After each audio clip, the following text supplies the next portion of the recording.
آثار نظمی از یاد کردن عبارت است از 120 غزل، 120 رباعی و دو بیتی، 130 بیت داستان، 150 بیت دیگر نوهای شعری، در مجموع 2266 مصرع. آثار منصور مطالعه نمودن فراگیر 143 اثر، 18 رمان، 20 پاویست، 83 حکایه، 10 آچر، 2 یادداشت، اثرهای صحنوی، 5 درام، 5 پیسه. همزمان از آثار شفای خلق، رباعی و دو بیتی، ضرب المثل، مقال، چیستان، تیزگویک را از بر نمودند. اسکندر خطلانی در خون من غروری غزل نیاگان از اسکندر خطلانی در خون من غروری نیاگان نهفته است، خشم و ستیزی رستمی دستان نهفته است. در تنگنای سینه ای حسرت کشیده ام، گوهاره ای بصیرتی مردان نهفته است. خاکی مرا جزیره خشکی گمان مبر، دریای بیکران و خروشان نهفته است. خاکی دلی مرا توزی تاب و دوام مدان، شعر ژیان میانی نیستان نهفته است. پین داشتی که ریشه پیوند من گس است، در سینه‌ام هزار خراسان نهفته است. صدر احمد نظری ای جانی من، ای جانی من، جانم فدای تو. ای عشق ای وطن، جانم فدای تو. ای ریشگی سوزی همیشگی، ای مهری بی سخن، جانم فدای تو. طوفان خون من، طغیان خون من، ای نبض زیستن، جانم فدای تو. ای آتش دلم، از آب و از گلم، سوزان زبان نزن، جانم فدای تو. بود و نبود من، ای عشق ای وطن، در جنگ تن به تن، جانم فدای تو. خاکم کنی اگر، پاکم کنی دیگر، بی گور و بی کفن، جانم فدای تو. وطن جانی که در جان من و توست.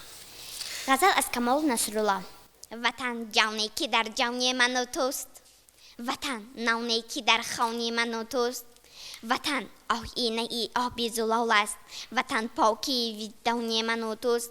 وطن یک پاره نور الهی است، شب افروزی تابستانی من و توست. وطن عشق است، عشق یار جانی است، وطن جانانی من و توست.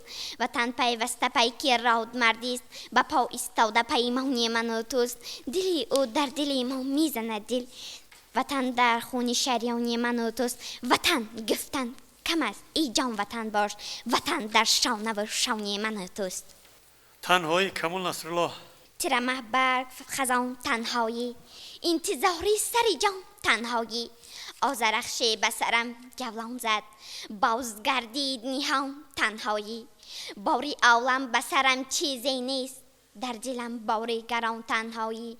نیست تنها کسی با خویش انیست، با خود و با همگان تنهایی.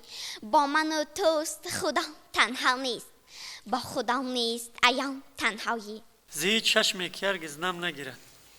غزل از استاد خیراندیش. زهی چشمی که هرگز نم نگیرد، زهی مردی که در دل غم نگیرد. همه دلها شود از کینه خالی، که از آدم قصص آدم نگیرد. به هر یک خانه و در توی باشد، الهی هیچ کس ماتم نگیرد. شکست آینه اسکندری را، هر آن ملت که جامی جم نگیرد. قلم زینهار خیراندیش مگذار، قلم باید یگان دم نگیرد. شما اینجا در قسمتی پویست ها اثری ساتور ترسون رو نامبر کردید؟ 3 روز یک بهار؟ نه سنگ در بغل با طوفان. همین در این باره گپ زنید کنید چه اثر است؟ مندرجش از چی بورت است؟ در این اثر درباره رشاد نام چوپان است که او یک نام دختر نسرین را دوست می داشت. رئیسی همون فرما که رحمتی اکبر بود می دانست که نسرین به رشاد گهواره بخش است، لیکن نسرین را با پول و مال خود شفته کرده به خود به زنی می گیرد. از این رشاد در قهر می شود و می خواهد که از رحیم اکبر قصاص گیرد وقتی که رحیم اکبر با اسبش می آید رشاد و رحیم اکبر هجوم کرده با هم جنگ میکنند و اینش آنش رو میزند.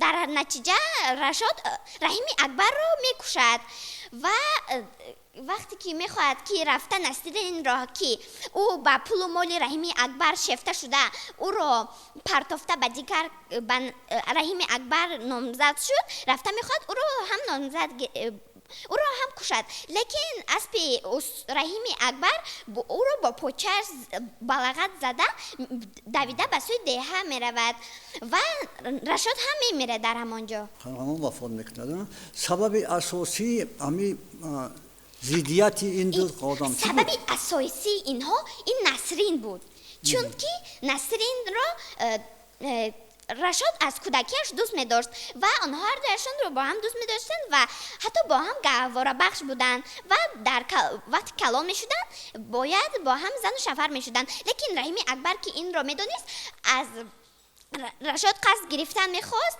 برای همین نسرین را با پول و مال خود شفته کرده و رحیم اکبر خیلی بای بود و با خود زن می کند. نسرین چرا با این رشاد نرسید و با اون رسید؟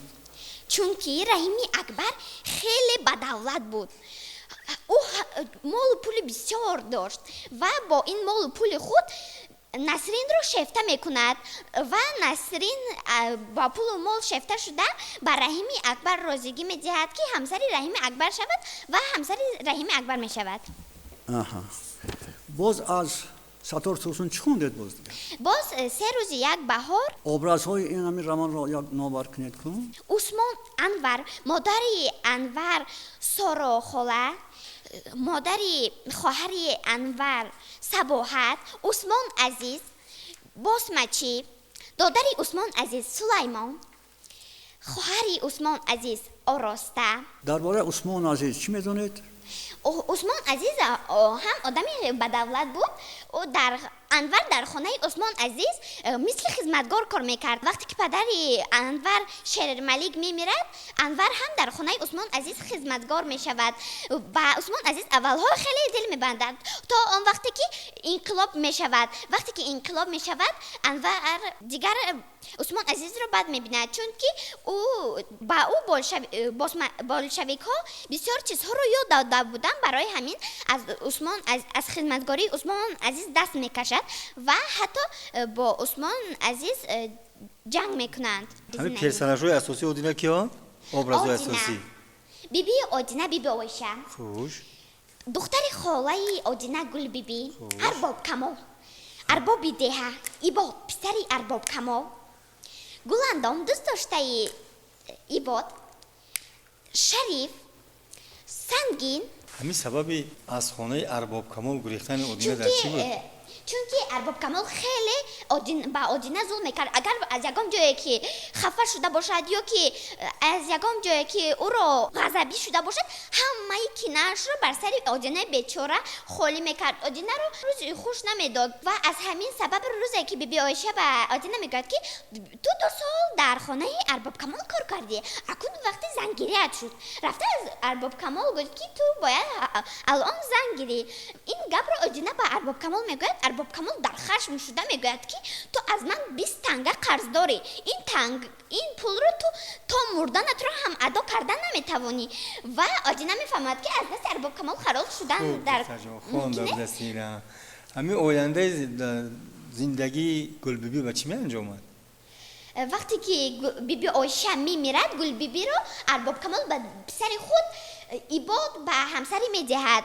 ایباد که گلمدان رو دوست میداشت با گل بیبی حتی اهمیت هم نمیداد. شو دختر جمال از عبدالملیک بهاری زنبوری عینکدار خوندی؟ بله. کنی بچم؟ در این اثر درباره یک زنبوری عینکدار است که او با جلال نام پسر وقت خواب رفتنش با او گپ میزد صحبت میکرد با او یاری میداد و با او یک دو خیل رنگ تبلتکه ها رو داد. یک کبودش، یک سفیدش رو گفت به خودت خور، این برای خاطرت درست مستحکم میکند. این کبوتش رو به پدرت ده، چون که پای پدری تو بریده است و ریشه پای پدرت دراز میشود. این کارو کرده و خاطره جمع مستحکم میشود، پای پدرش هم دراز میشود. سلامت باشید دختر جان. داستان ها چی خوندی بچم؟ داستانی حسن عرابکش خوب. از میرزا ترسونزاده. داستانی جان شیرین از میرزا ترسونزاده. ورقه‌های محبت خونده ای در اینجا بله، از خوندم. میرسید میرشکر. بله. یکم پرچه از یاد میدونی؟ بله پرچه. یعنی بچم؟ پند شد در فضای کشوری ما خبر از قهرمانی تنیا. عبرتی بهترین برای ماست پرشرف زندگانی تنیا. زندگی هجیست بی همتا لیک ناموس برتر از آن است. زندگی بی اراده و ناموس آدمی نیست بلکه حیوان است. خود میدونید. از حسن عرابکش پشت مشکاب با خبر مردم به قفایت نگاه کن نانوای. های هزم فروش ورزابی خری خود را کش از درونی لای. با چونی دوغ و ولوله آمد حسنی آشنا عرابه سوار. آدمان را به تو طرف رانده میگذشت از میانه بازار. میگذشت از درونی آب و گل. شد دختر جان میدونی جان شیرین اینقدر جنگم مکن. جان شیرین اینقدر جنگم مکن. اینقدر بیهوده دلتنگم مکن. گشته گشته از سفر باز آمدم باز در نزدت به پرواز آمدم. میدونی دختر جان از مومین قناعت سروش استالینگراد گفتید که یعنی سروش چهارم چی بود است؟ مطوی پوتلف. پوتیلوف ها؟ یعنی هوا و تیره سماوی ابرگردان تیره تر می شد. تیره تر می شد. زمین از حمله تیاره ها در زیر پر می شد. زی ترکیش ها بلندی ها همه از زیر و زبر می شد و برفی خون فشار در می گرفت و شلور می شد. میانی زنده های مرده ها از راهی نو هموار برای برف نو باریده از صحرای نو سلامت شدگار. باشید دختر میدونید از ماتم سفید گلدخور صفیه و گشنه به سوی نام دود تشنه به سوی آبشار. مرهم بجوید دردمند غمدار کابد از غمگسار. از چشم سرد و جنگ سرد بگریختن تا ده پلند تا آب و گل تا مهر و دل تا راستی و قول و پند. بگریختم از خیش و غیر تا همپری و غمبری تا دل نواز و دلفگار شو دختر جان تا برسنا و از همین گلپری. داستان یک دو لغت حاضر گفتیم میگم همین ملهم مرهم از محرم در- چی فرق دارد؟ مرهم این دارو در نه محرم چی است؟ مرهم زن. محرم سلامت باشید. حسن عرابکش بسیار خوندید ها؟ تاخیر خوندید؟ ها من چیل بهتش را ازت کردم. آها همین محبوبه حسن کی بود؟ سناوبر نه نه سعادت نه نه سا ها؟ صدف صدف ها؟ همین آخر با کدام چیز با آخر میرسد اگر که تاخیر نخونده ای؟ ها؟ نه تاخیر نخوندم میرم. واسه رمان است و پوفست واسه واسه این رمان است از ساتیم اولوغزاده. اساتم الاغزاده. همین پدر واسه کی بود؟ پدری واسه شکر نام داشت. همون زنش کی بود؟ زنی واسه انارگل نام داشت. دخترش گل ایزار شد. همین انارگل از کجا بود؟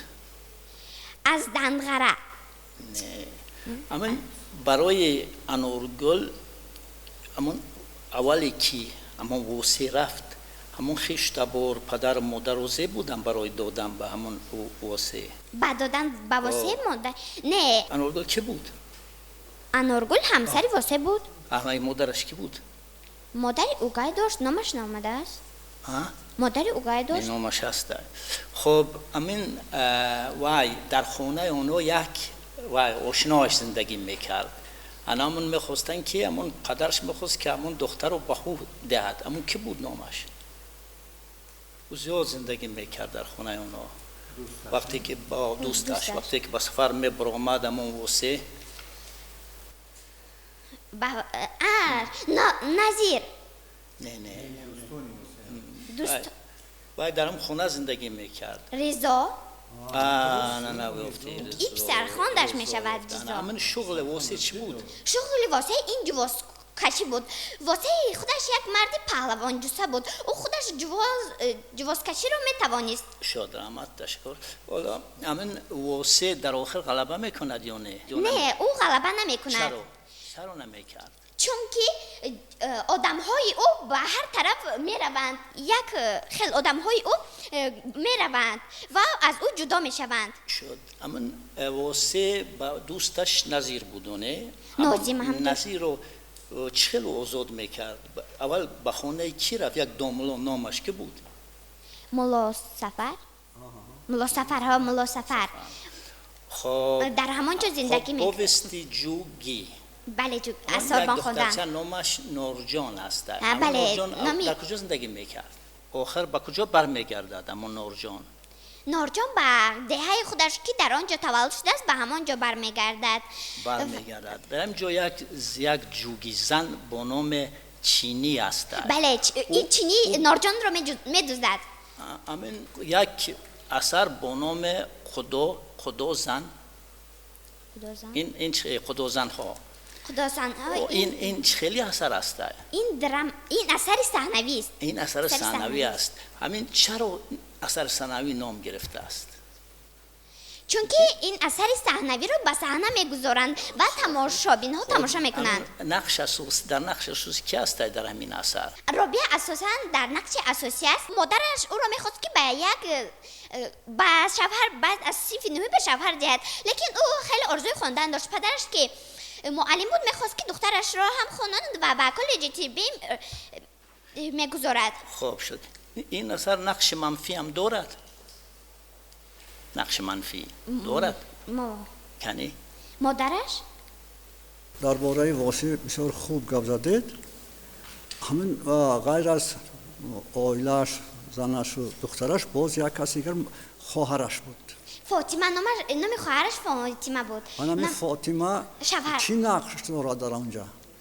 او وقتی که واسه رو به شهر سب به کشتن میبرند، او از قفای برادرش مثل دیوانه ها میرود و لباس های برادرش را میشود، به برادرش خوراک میدهد و بعدی چنده که لشکرها میبینند که فاطمه از واسه آماده است، میگذارند که با واسه گپ زند، صحبت کند و وقتی که واسه رو به دور میآویزند، فاطمه به دهه خود برمیگردد و به هم میگوید که برادرم رو به دار آویختن، او مردانوار مرد. همین ریزا را بسیار نه شما گفتید، بعد این عاقبتش چی میشد؟ ریزا کجا میشد؟ عاقبت در ریزا وقتی که با همین واسه بود، در او وقتی که به درون آب در آمده همون مثل چیز رو میدراند، گوبسرها رو میدراند، یک تری از آدمان استانقل به او میرسد و او میمیرد. درباره خالی واروخی در کانی انگشت کار میکرد. او صاحب 6 فرزند بود. وقتی که او سرگردان شده، خودش مثل سرگردان میشود و هیچ چیز خوردن نمیتواند، فرزندهای او را همه تقسیم کرده به خود فرزند میکنند و وقتی که او برمیگردد، او خیلی از همون آدم. جمیله به تربیه کی میافتاد؟ جمیله به تربیه دریا کی رو دوست می‌داشت؟ دریا اسرانعلی جانی اسانپای قرقیز بود که انگشت میفروخت. سوالو همه فهمو بودن؟ بله. شما روزی هستی؟ بله. با شما موافق.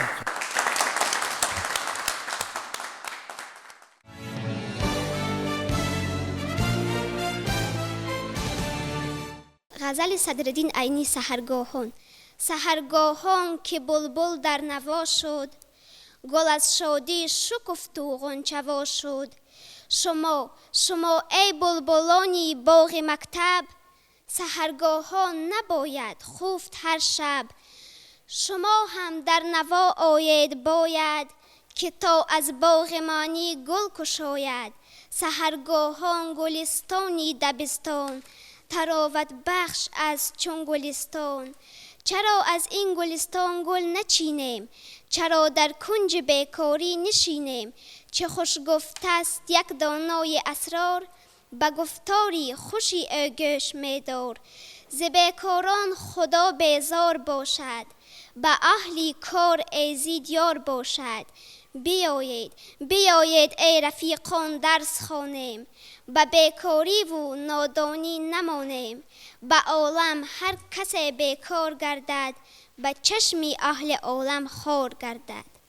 همه اسرار دهر و گنج عالم در کتاب است، کلید جمله مکر و حیل هم در کتاب است.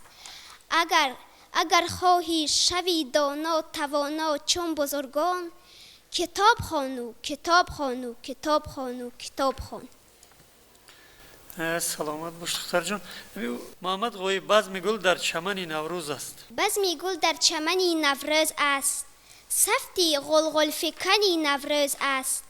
تا به گردون سخنی نوروز است، تاجیکستان وطنی نوروز است. بوی نوروز رسد از همه در، روی نوروز رسد از همه در. همه در پیرهنی نوروز است، تاجیکستان وطنی نوروز است.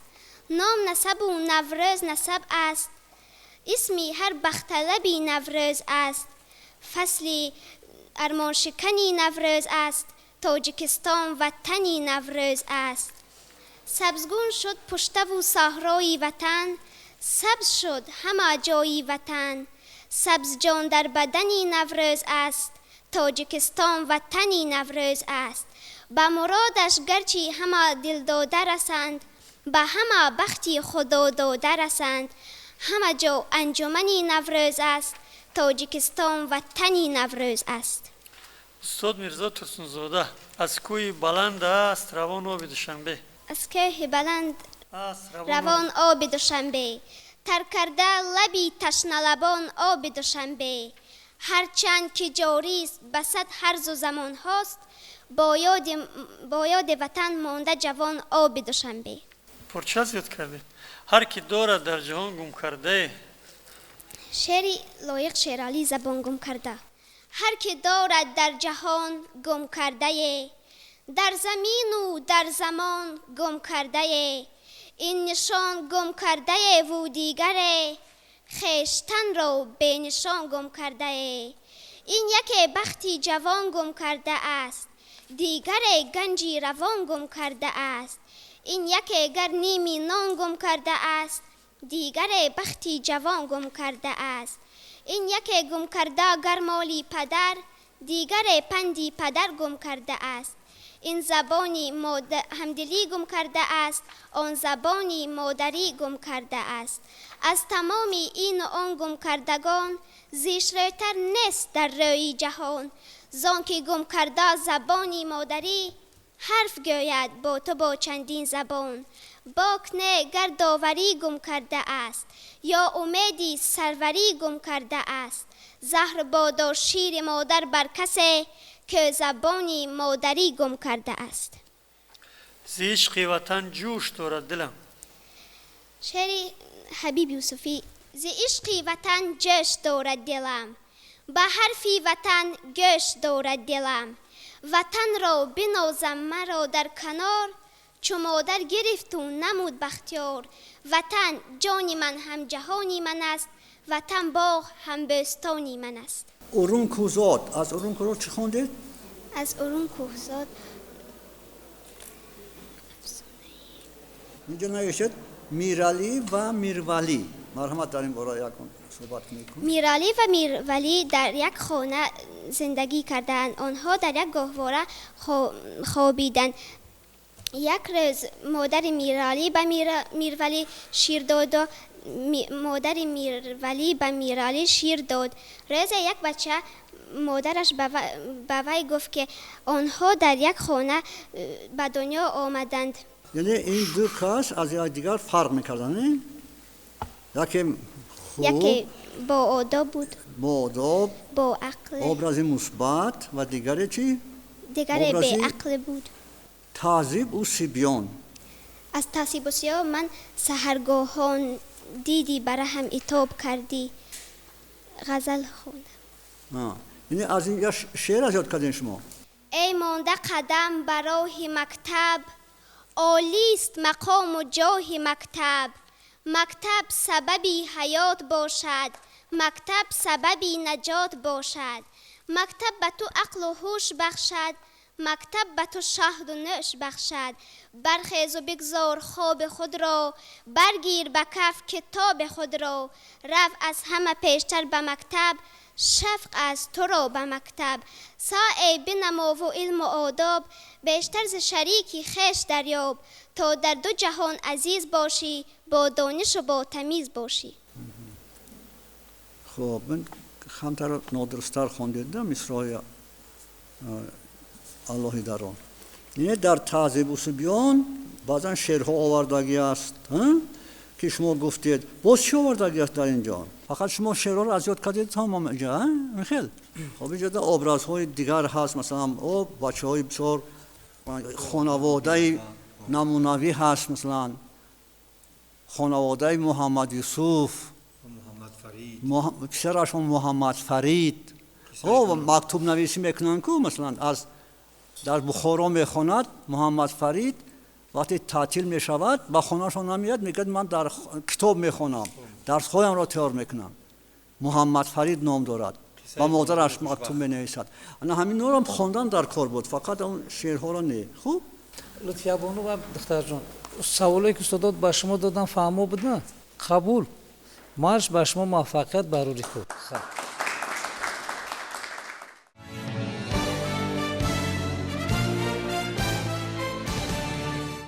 وطن از نام تو آغاز گیرد، تو تنها تاجیکستان آفریدی. با دستان خدا و جان فدایی، تو خط سرنوشتش را کشیدی. ببین تاریخ صد عصر گواه است، برای تاجیکستان پیشوایی. اگر از دید انسانی بگیریم، برای کل انسان پیشوایی. تمام شهروندان را به حرفت غیر و آگاه و بیدار کردی. روا دیدی تو را با آب دیدم، وطن را پرزی آبنبار کردی. کتاب فصلهایت را بخواندم، مرادف بر همه نایاب‌های. ورقهای نوی شاهنامه گفتم، دوام رستم و سهراب‌های. به این ملت سپردی خط میلاد، به این ملت تو را اصلا خدا داد، خدا دادی، خدا دادی، خدا داد. تاجیکستان سر هر سنگ تو بر من وطن است. تاجیکستان سر هر سنگ تو بر من وطن است. برای هر بوته خاوری تو برایم چمن است. ذره نیکم اگر درسی تو از بر کردم، ذره خوبم اگر حسن تو میراثی من است. کوهسارانی تو از نقره و طلاست بلند، تو بلندی زی بلندی وفای پسران. سری هر صخره یک کلبه سنگی است بجای، همراه مهری تو عالم همه خونجد در آن. وطنم ای وطنی مایده مردانی کلان. اگر خواهی مرا یابی، اگر خواهی مرا یابی، زی راه راست جویان شو. مرا در جوش بحر زندگی معواز جویان شو. چو در یک قله مقصد نیابی نقش پای من، ببینی قله در پشت آن پیداست جویان شو. بخواهی بفهمی با کدامین راه روانم من، بر راه راست کن جانبی صحراست جویان شو. اگر سنجیدنم خواهی بر راه گیروداری سخت، ببینی بین مردم یک سری بالاست جویان شو. بدانی کیستم من، از کجایم من، زی بین مردمی که حامی دنیاست جویان شو. بلند است از فلک شان معلم، بلند است از فلک شان معلم. بود جان بخش ما جان معلم. نباشد نعمت در هر دو عالم، حلال از پاره نان معلم. بدان این را که وجدان همه خلق، بود از روی وجدان معلم. اگر فردای میهن را بخواهی، بیاب از فیض احسان معلم. کم و بیشی زمان را راست کردن، توان تنها به میزان معلم. کجا آینده روشن توان دید، نباشد نور چشمان معلم. وطن جانی که در جان من و توست، وطن جانی که در جان من و توست. وطن نانی که در خان من و توست. وطن آینه آبی زلال است، وطن پاکی وجدان من و توست. وطن جانانه جانان من و توست. وطن عشق است، عشق یار جانی است. وطن پیوسته پیک رادمردی است. به پا ایستاده پیمانی من و توست. دل او در دل ما میزنه دل. وطن در شانه و شان من و توست. چون خلق خالق ما هر سوزی هم جدا شد. به جو به زیر گردون بر جو ما زیجا شد. حرف محبتی تو، حرف زی وحدتی تو، بر جمله جانی خسته ماننده ای دوا شد. نامی تو را نویسیم ای قهرمان وحدت، با آب و ناب طلا در طوق قسل ملت. ناموس پرچمت شد، بس یادی دیدن کردی. در راه عهد و ملت با جنگ کردی.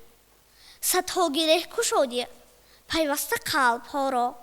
با مهر صد بغل را خالی زی سنگ کردی. نامی تو را نویسیم ای قهرمان وحدت، با آب و ناب طلا در طوق قصر ملت.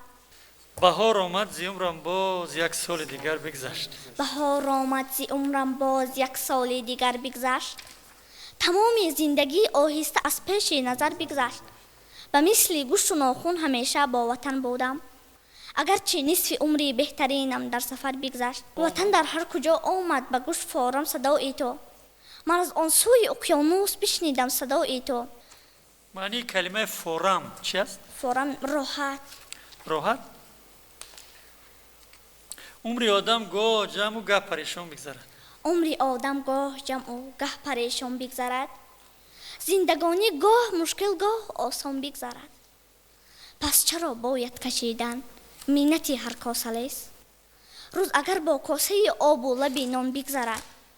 لعنتی دنیا به آن قومی که از پشت طمع رو به دین دیگر آورد یا زی قرآن بگذرد. در نیستان آتش افتاده است مرغان در فیغان. شیری نرخشم آورد چون از نیستان بگذرد.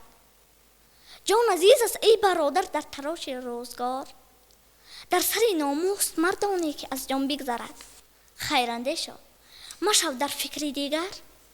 عمری تاجیک به کیان در تاجیکستان بگذرد. از همون خواندگی شما فرض کردیم آب از کجا می آید؟ از کی هستین؟ از امینجان شکوهی. از امینجان شکوهی. خب در این باره گپ زنید. ماهی از همه گرمترین سال ماه ایول می باشد. دهقانان در آنجا کشتیشان را میغوندارند و بچه ها در این باره یک شعر میگویند.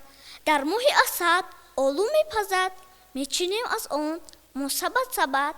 ولی این شعر به اسد پسند نمی آید، برای آنکه نام او اسد می باشد. اسد سمد که جورایی نزدیک هم دیگر می باشند این سخن رو هیچ نمی گویند. بینید که برای چی ماهی اسد میگوید؟ برای چی که ماهی گرم ترین می باشد. این ماهی گرم کشتاردن نامی چی اسد، نامی تابستان. این سه حکایه از عبدالحمید صمد. کدام حکایه را خوندید؟ گلی نوروزی، تو آشنای من آشنای تو، یادگار بس. سیم حکایه‌اش رو نقل کنید.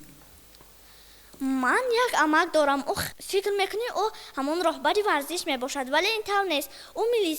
او میلیسیا میباشد.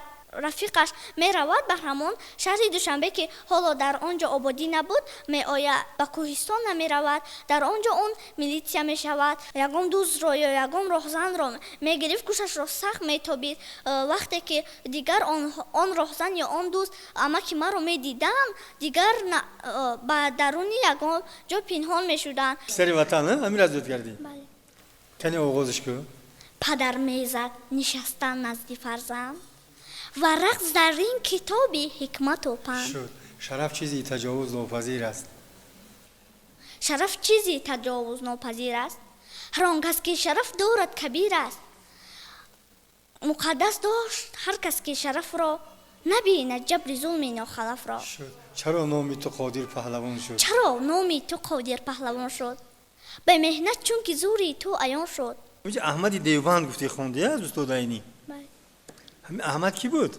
احمد یک پسری 16-17 ساله بود که در همون меҳмонӣ мегирифтанд, ӯ ҳам дар ҳамон қатори меҳмонҳо дар меҳмонхона буд. Вақте ки онҳо дар бораи ҷину аҷина сухан мегӯянд, ӯ мегӯяд ман аз аҷина наметарсам ва онҳо гапи ӯро бовар намекунанд. Барои ҳамин ӯро мегӯянд ки шарт мебанданд, агар ки пеши мазор рафта натавонистӣ, барои мо як меҳмонӣ мегирӣ. Агар ки ту тавонистӣ рафта ва боз баргардӣ, мо барои ту як зиёфат барпо мекунем.